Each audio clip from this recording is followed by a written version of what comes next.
में भी 5 star hotel होता।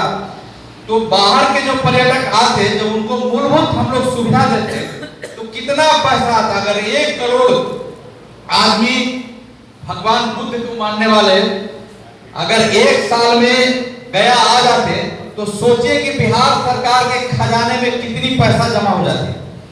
तो इसी तरीके से हिंदू धर्म में सबका मोक्ष प्राप्ति का जगह गया है। जब हम सुविधा देते, उनको आवागमन का सुविधा उनको उपलब्ध होता, उनका रहने सहने का व्यवस्था होता, तो कितना शानदार हमारा सरकार के खजाने में कितना पैसा जमा हो जाता। तो मैंने एक सवाल को छुआ पर्यटन का, आप शिक्षा के सवाल को देखिए। हर पंचायत में आप अगर एक शानदार स्कूल का स्थापना हो जाता तो जो बच्चे, हर आदमी यहाँ पर जितने साथी बैठे हुए हैं, सबका सपना होता है कि हमारा बेटा का पढ़ाई लिखाई एक अच्छा स्कूल में हो। सरकारी स्कूल का व्यवस्था आप लोग किसी से छिपा हुआ नहीं हो। तो हर पंचायत में जब एक अच्छा स्कूल हो जाता तो हमारे बच्चे पढ़ लिख कर शिक्षित हो जाते। तो उसके लिए जरूरत था, जो हमारे राष्ट्रीय अध्यक्ष जी का सोच है कि सहकारिता को हम लोग इतना मजबूत कर देते कि सहकारिता के माध्यम से हर किसान को प्रतिदिन पैसा कमाने का स्रोत डेवलप हो जाता। मैं उदाहरण के रूप में एक पंचायत का चर्चा करता हूं, मैं अपने ही पंचायत का चर्चा करता हूं, मैं अपने गांव का चर्चा करता हूं कि अगर हमारे गांव, हमारा पंचायत असाड़ी है, हमारे गांव में हम नहीं जानते कि किसी आदमी का यह कैपेसिटी है कि 10,000 रुपया महीना खर्चा करके अपने बच्चों को दिल्ली पटना के स्कूल में पढ़ा सके। लेकिन उसी गांव में अगर 200 बीघा जमीन सहकारिता के माध्यम से लेके उसमें मछली फार्म, मुर्गी फार्म और भी प्रतिदिन इनकम हो, वैसा अगर रोजगार का व्यवस्था कर दिया जाता, चाहे वो फूल का खेती हो, तब 20 बात मैं गिना सकता हूँ, ऐसा चीज जिसमें प्रतिदिन का आमदनी होता, शहर से लोग स्वीकार कर जाते। और वर्ल्ड बैंक का रेट सरकार के द्वारा वह पैसे की गारंटी कर दी जाती। ऐसा योजना, ये नहीं कि हम कोई नया स्वप्न देख रहे हैं, ऐसा काम बिहार छोड़ के दूसरे आंध्रा में, तमिलनाडु में, गुजरात में सब जगह हो रहा है। अब सोचिए कि मेरे गांव में अगर 200 बीघा में, आप सोचिए कि प्रतिदिन मछली निकल रहा है, वहां से फूल का खेती हो रहा है, वहां से अंडा का निर्यात हो रहा है, और हर आदमी के, हर किसान के जेब में अगर 1000 रुपया भी प्रतिदिन आ रहा है, तो तब उनका इच्छा होता है कि अब हमारे बच्चे कैसे अच्छे से पढ़ाई करें। और जब उनके अंदर यह सोच डेवलप हो जाता, तो यह जो बड़ा बड़ा स्कूल आप पटना में देख रहे हैं, आपके गांव में, आपके पंचायत में जाके खुल जाता, क्योंकि वहां पर एक पंचायत में नहीं खुलता तो दूसरा 2-3 पंचायत मिला के लोग खोल लेते, ताकि वहां के बच्चे उसी गांव में पढ़ जाते, सड़क अच्छा हो जाता, हर घर का रहन सहन अच्छा हो जाता। आज किसान जिनका 10 बीघा 20 बीघा खेती हम लोग के पास भी है, तो साल में एक बार पैदा होता है। एक बार कहीं मर गया तो भगवान के भरोसे है, पैसा का उनके पास कोई दूसरा स्रोत नहीं है। तो सबसे ज्यादा जो तकलीफ में यह राज्य में किसान और मजदूर का स्थिति बद से बदतर। इस कोरोना काल में पूरा देश ने देखा कि हजारों हजार लाखों लोग पैदल सड़क के माध्यम से बिहार आ रहे हैं, सरकार के द्वारा कोई व्यवस्था नहीं किया गया। क्योंकि कोरोना काल था, सरकार, भारत सरकार का गाइडलाइन, राज्य सरकार का गाइडलाइन है, उन सब सवाल पर मैं कोई प्रश्न चिन्ह नहीं लगा रहा हूं, लेकिन मैं सिर्फ एक चर्चा करना चाहता हूं कि जो साथी लोग आए थे बाहर से, उन्होंने रोते रोते, उनको आप टेलीविजन के माध्यम से देखे होंगे, आप उनको रेडियो के माध्यम से सुने होंगे, हमारे साथी यूट्यूब, कई, अब तो सोशल मीडिया का जमाना है। एक लड़की पासवान समाज की थी, 13 साल की लड़की, अपने पिता का जिनका पैर टूटा हुआ था, दिल्ली से साइकिल चला के दरभंगा पहुंचा दी। तो ऐसे जज्बा और हिम्मत को हम लोग सलाम भी करते हैं कि कोरोना के काल में लोग पैदल साइकिल के माध्यम से हरियाणा से, पंजाब से, दिल्ली से बिहार पहुंचे थे, और उन्होंने तय किया था कि हमको अब अपने राज्य में रहना, अपने गांव में रहना, अपने जिला में रहना है। लेकिन आज एयरपोर्ट पर जाइए तो अभी पिछला दिन हम लोग का पार्लियामेंट्री बोर्ड का मीटिंग हो रहा था, मैं एक चर्चा शेयर करना चाहता हूं कि मेरे जस्ट आगे में बिजनेस क्लास का सीट जिसका टिकट होता है 30,000 रुपया, उस सीट पर बैठे हुए थे गिरिराज बाबू, और उनके बगल के सीट पर जो लड़का बैठा हुआ था, जब गिरिराज बाबू को छोड़े तो मैंने पूछा, हमको लगा कि गिरिराज बाबू के साथ में लड़का जा रहा हूं, तो बोला नहीं, मैं मजदूर था, मैं काम कर रहा था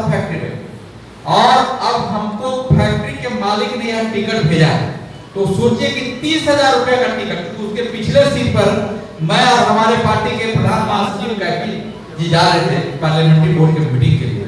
तो मैंने कैफी को कहा कि देखो कैफी, क्या समय होता है कि आज से कुछ महीना पहले ये लोग रो रो के घर पहुंचे थे, आज वही कंपनी, वही पूंजीपति, वही संसाधन से भरपूर लोग जो फैक्ट्री उद्योग लगा के करोड़ों करोड़ों रुपए कमा रहे थे, कोरोना काल में हमारे भाइयों को मरने के लिए छोड़ दिया था, वो 30,000 और 15,000 का टिकट दे रहे हैं और साथ में 2 महीना का एडवांस भी दे रहे हैं। और क्योंकि उनकी मजबूरी है, वो अपने बच्चों को जब चेहरा देखते हैं, अपनी पत्नी का, अपने बुजुर्ग माता पिता का, उनके पास कोई स्कोप नहीं है, उनको वापस उसी जगह पे जाना पड़ रहा है। तो हमारा चिराग पासवान जी का यह सोच था कि जब हमारे पास इतना अच्छे हाथ है जो दिल्ली को, बॉम्बे को चमका दिए, महाराष्ट्र को चमका दिए, गुजरात को चमका दिए, तो इस शक्ति को काश हम अपने राज्य में इस्तेमाल करते। यह सोच है बिहार फर्स्ट और बिहारी फर्स्ट। आप देख लीजिए उत्तरी बिहार में सबसे ज्यादा मकई का खेती, आप समस्तीपुर के इलाके में जाइएगा तो मकई के बाद के ऊपर पूरा डंठल कटा रहता है, खेत में सूख जाता है। हम लोग अपने नालंदा में उस टाइप का चीज को नहीं देखते हैं। मखाना का खेती पूरे दुनिया में सिर्फ हमारे मिथिलांचल में होता है। जाके सरकार पिछले 15 साल बाद हमने देखा है अखबार के माध्यम से कि अब पेटेंट कराने जा रही है।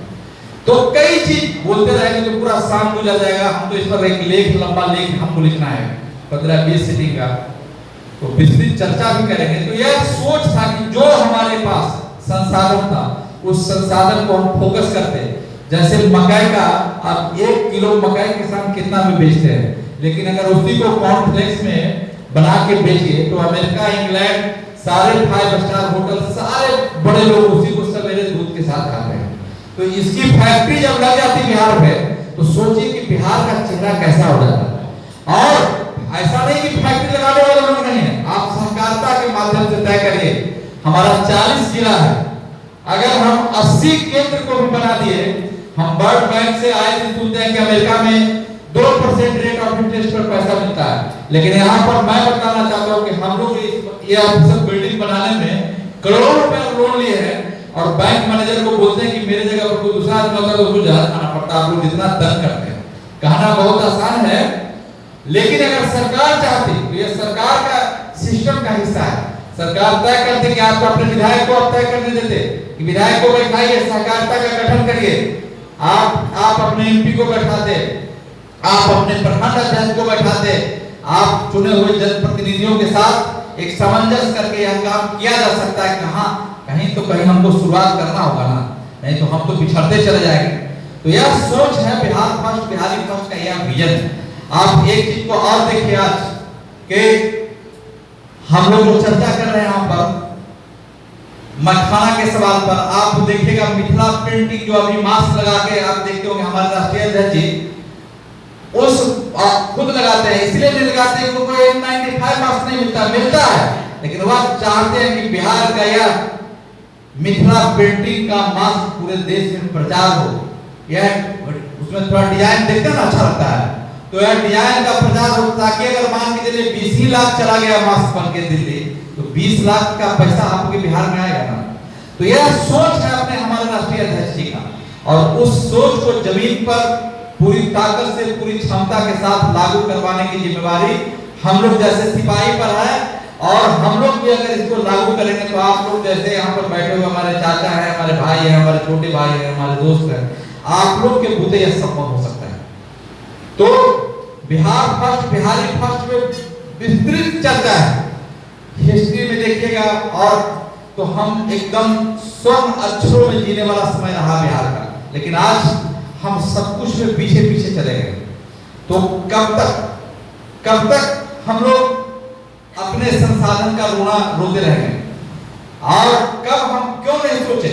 और आज इसी सोच के साथ हमारे चिराग पासवान जी ने एक नारा दिया है, बिहार फर्स्ट, बिहारी फर्स्ट, और इसको हम लोग निश्चित रूप से आने वाले समय पर पूरी ईमानदारी से, पूरी ताकत लगा के बिहार की धरती पर इसको लागू करने का काम करेंगे।